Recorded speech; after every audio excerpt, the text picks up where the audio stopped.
Hi to Julia and Julia's friends. Julia told me that you guys wanted some help with special effects makeup. I love doing special effects makeup, so I'm gonna do examples on my hands because that's the easiest way to show you guys this, and also then I don't have to fuck up my face for the day. Julia said that you guys could use like hanging effects as well as stab wounds. So I can definitely show you guys how to do that. I have like there's three different levels for the hanging effect that could be achieved. One is like very surface level, it just uses color.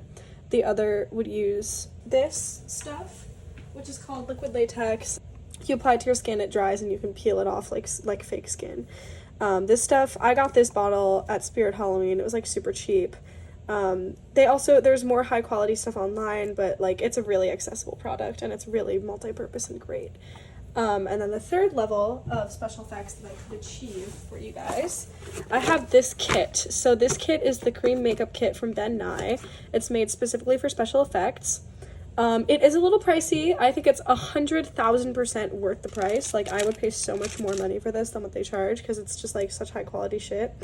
So this is like the main component that's like important from this kit. It's scar wax, and it's just like a fake skin. Basically, it can be used as flesh or skin. The way that you apply that is you put a layer of latex first, and then you let it dry, and then you put this on top. This stuff is expensive. This little pot here was like $30, I think. You can make your own scar wax with flour and water. I think there's like tutorials online. I did it once before. It doesn't work super well, but like, you know, it works enough. I'm going to show you guys the three ways. I'm going to start with the least intense and then build up to the most intense. And again, because I'm using my hand as the example rather than like a neck or an actual noose, I'm going to use my hair tie as like the rope. So I'll do the effect and then I'll put the hair tie over it so you can like see an idea of what it looks like when there's something wrapped around, if you get what I'm saying. Okay, so the other stuff that I'm going to be using, other than the latex and the scar wax, I have this brush. It's an amazing brush. It's just a normal makeup brush, but I've used it so much for special effects that it like just works really well now. This is the most integral thing to special effects makeup. I am not joking. This is a stipple sponge. It's a little, you can see it pretty clearly. It's like a little ball of wire essentially. I got this in my kit. I'm sure you could use like, you know, those sponges that are used for dishwashing that are literally just like tangles of wire. I'm sure it would have the same effect. But the reason why this is so integral is because I'm just gonna put a dab on my hand. You can see it creates like these really unique like pointillism like effects. It's even like holding the sponge, you can see like it creates a bunch of tiny dots, which a lot of people don't realize. Like, that's a really common trend in wounds, is everything looks, because if you look at skin, if you look really closely at skin, it looks like a bunch of tiny dots, you know? So when skin is ripped up and when there's wounds on your skin, it looks like a bunch of tiny dots. So this sponge just makes that effect super cool and super easily, whereas otherwise you would have to kind of go in and make the texture yourself with a brush, which would really suck. And then, this is also extremely important, but you could, I'm sure, use like drugstore pigments or eyeshadow or whatever.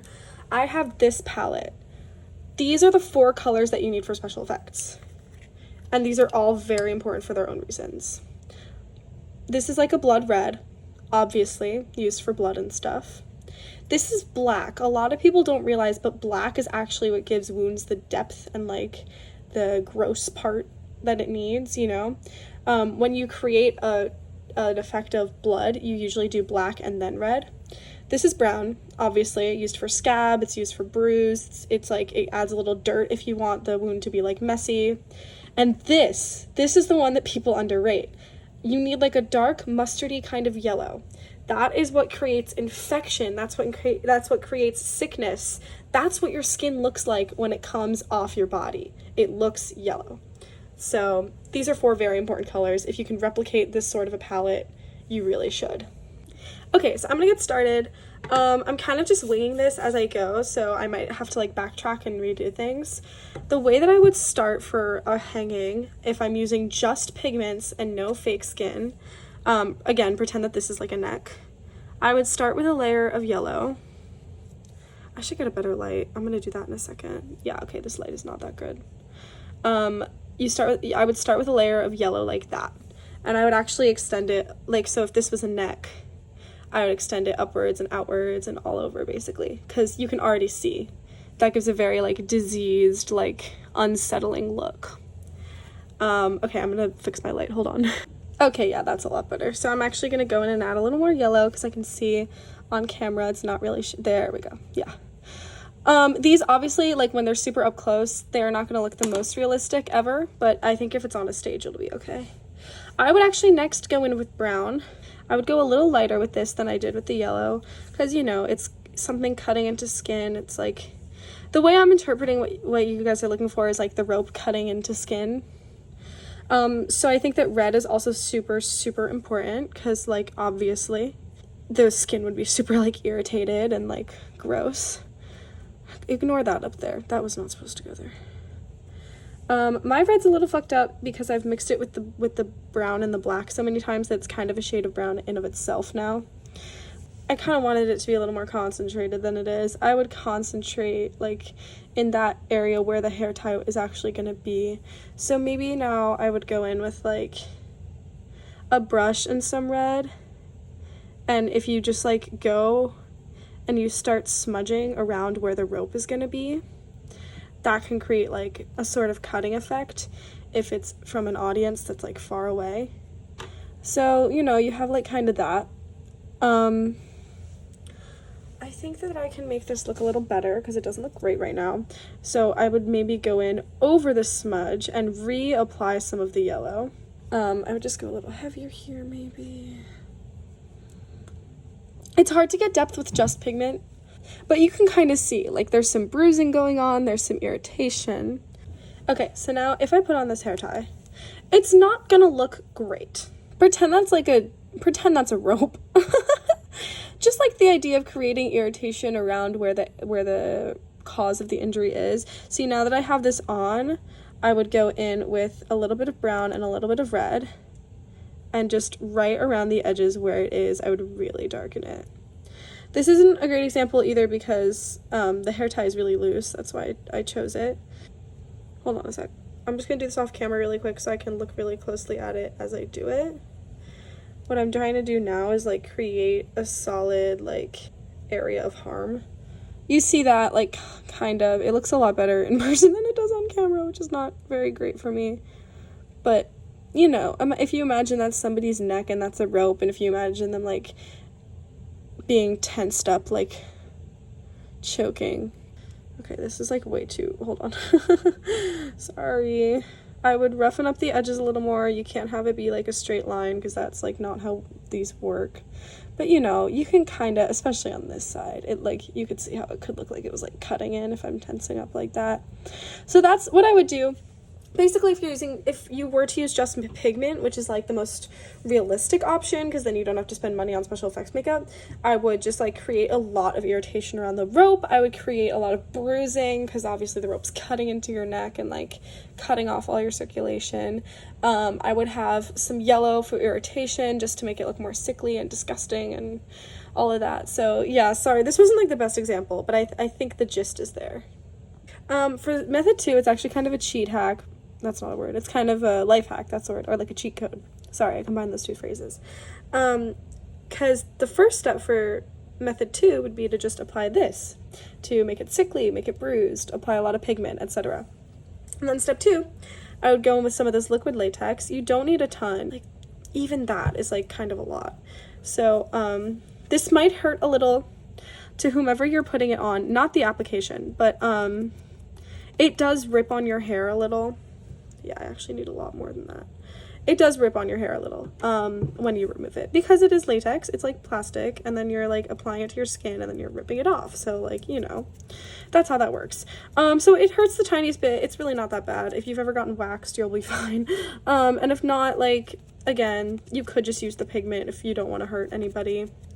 So you'd apply that. I'm gonna let it dry, and then I'll come back and show you what to do. Okay, so it's drying pretty quickly, actually. So what you're gonna do is, as it's drying, try to find these little areas where it's kind of, like, thicker, and if you just pinch on it and peel it, you get this really sick effect because it looks like fake skin, right? So, like, yeah, you can also go like that. It just, like, tears right open. Looks pretty gross and gnarly, and, you know, that's what we're going for. So if you just kind of pull and like, you kind of have to get really in there. I have really short nails, which is why it's not working that well, because you have to like peel on it. This is a cool little thing. If you peel up and then you let it like, hold on, I'm trying to, fuck. If you pull up and then before it rips, you let it like dangle and stretch, you get these cool little holes. You see what I mean? Or it looks really gnarly. I would just keep like pulling at it, keep like playing with it.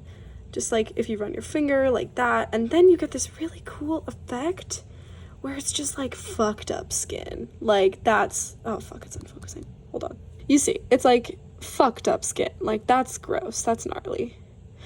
And so you could do that, and then what I would do at this stage, hold on. What I would do at this stage, I would go back in with the pigment, I would touch it up a little, maybe add some reds, both to give it more color and to make it blend in with your real skin a little more. Like that's gross, that's gnarly. But then what I would do maybe is go in where the tears are, because if you add a little red in these holes, it looks like the skin is like really peeled back, because underneath the skin, it's not going to be more skin. It's not going to be more flesh colored stuff like it looks like right now. You would go under where all these gaps are, fill it in with some red, make it look really disgusting. You can feel where the exposed skin is when you're doing it on yourself, because obviously you feel it, whereas when it's on the latex, you don't feel it because it's not actually your skin. So I don't know if this is making sense, but you know, like coloring in the parts where it would be peeled away skin with red, it just makes it, like it gives it more depth, it makes it a little more realistic.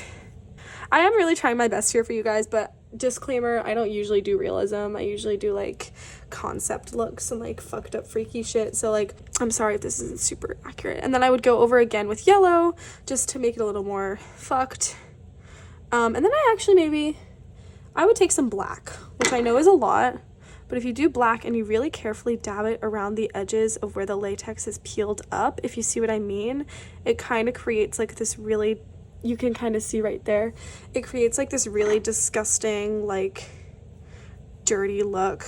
The way to do this that's really easy is if you get the pigment on the sponge, and then if you just kind of like brush it over, it'll automatically go on the latex parts, not your real skin, because that's the part that's higher up. So that's like kind of the effect. Like you can kind of see it looks really gross. And you know, you could make it less spotty if you wanted. You can make it more one cohesive tear. This is just like how I'd imagine rope would tear up skin if there was rope.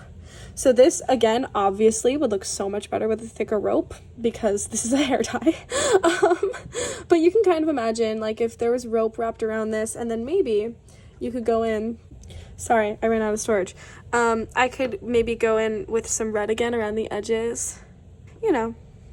Yeah, I think you get the idea. I'm not going to do the whole edge just because I'm now scared I'm going to run out of storage. You can see it's like pretty gnarly, but this might be better for a close-up than an audience just because it's kind of in the details. But you know, you get the idea. Obviously, this isn't the most realistic thing. It looks more like a burn than anything else, really. But honestly, if you give people something gnarly, they will eat it up. Like, believe me, I've done looks before that were completely inaccurate, but still cool looking and still conveyed the idea that you want, which is to disturb people and to make it real. So, you know, this is the most fun part of using liquid latex, is just peeling it off of your skin. It's so satisfying. It does hurt a little if it's your first time using it, because obviously you can see it kind of sticks to the skin. You have to pull at it.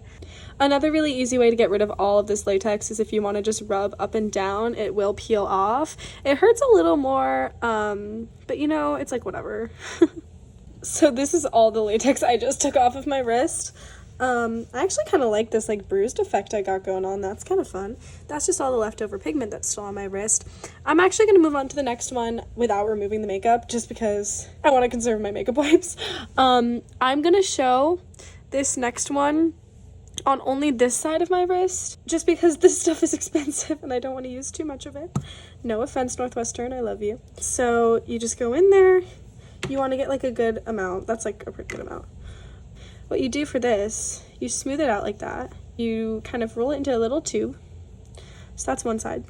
And then, so you do the same thing. So, you know, another cute little tube. You want them to be around the same size. It's not that big a deal. It doesn't have to be perfect because it's rough. Obviously, it's a wound. Wounds aren't like crafted into skin. They just happen. So what you do for this, to use this stuff, you go in with more liquid latex. You do a nice little, fuck, I got it on my towel. Sorry, I'm so sorry. I keep cursing. I'm so sorry. You do a light layer. It doesn't need to be heavy because we're not tearing this one off. When you're tearing it off, you want it to be a little thicker so that you have something to like grab onto to tear it. But for this, you don't need a lot. You just give it a few seconds, wait till it turns clear and a little sticky.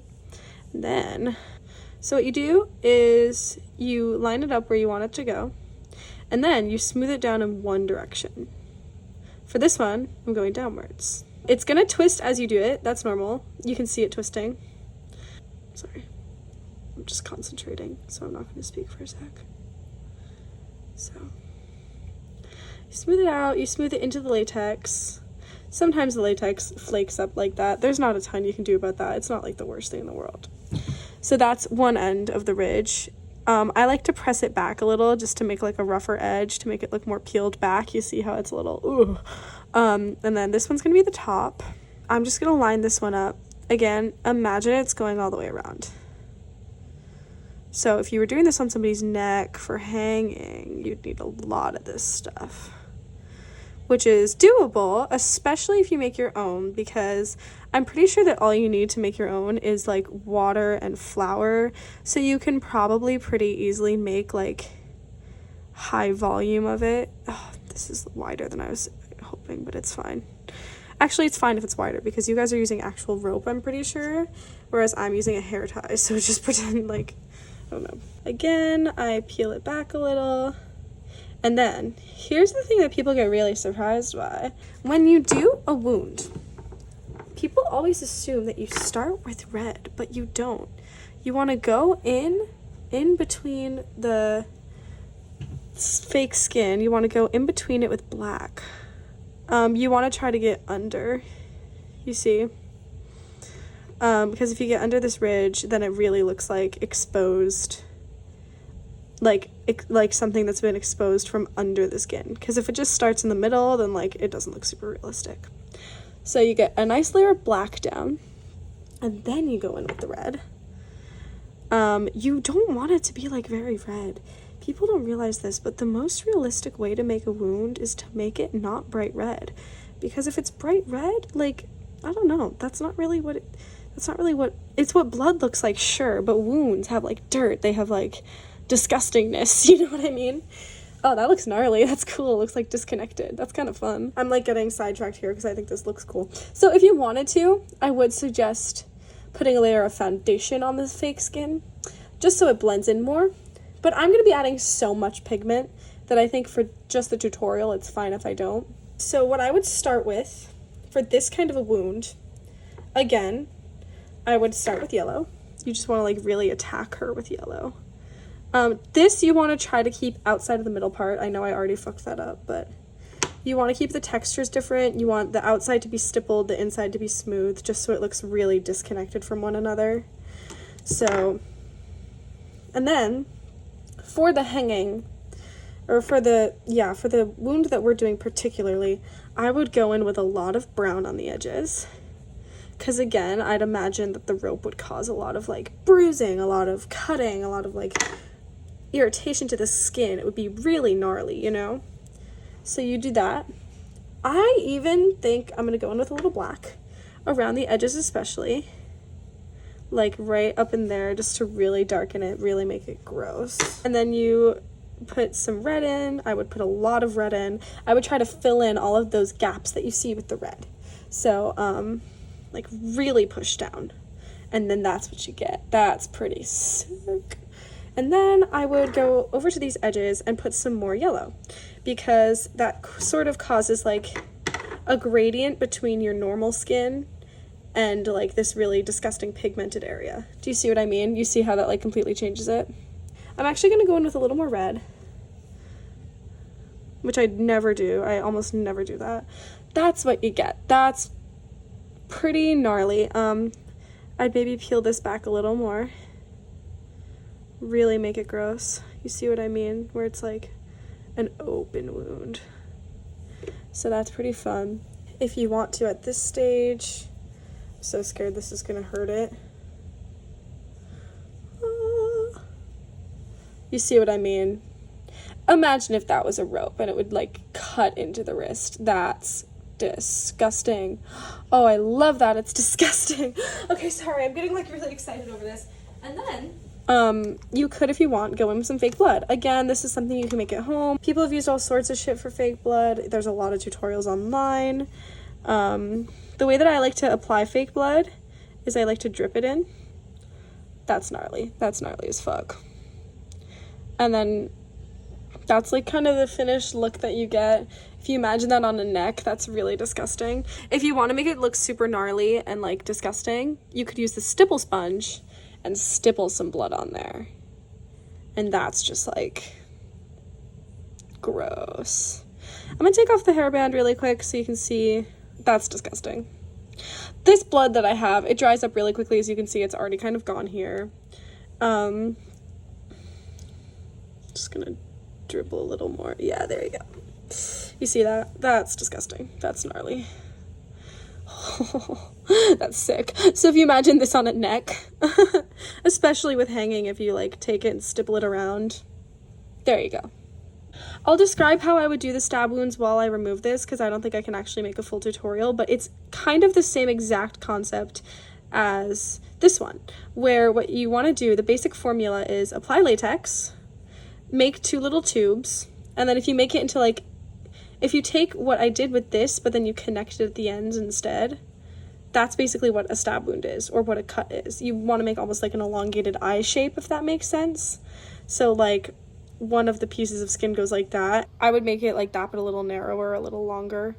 The way that you remove this, you remove the latex and the scar wax, and then I usually just use makeup wipes. It's gonna stain your skin.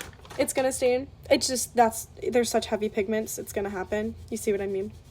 But you know, you shower, you wash your hands, it'll come off, it'll be okay. It's just part of it. It's just gonna stain, like that's just gonna happen. But that's the price to pay for like really good pigments and really high quality stuff.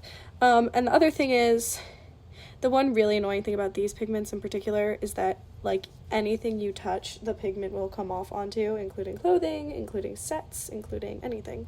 So be careful, because no matter what, you have to use the pigment. But if you use like an eyeshadow, that might be a little less messy, a little less terrible to clean up. Or if you want, these are pretty expensive, but they do sell some alcohol activated pigments online, where the only way to remove them is by using a specific alcohol spray. And that's really great. Those are made for like film and television, because they will not come off onto costumes or sets. So those are pretty cool. Your hands will look like this if you did it right.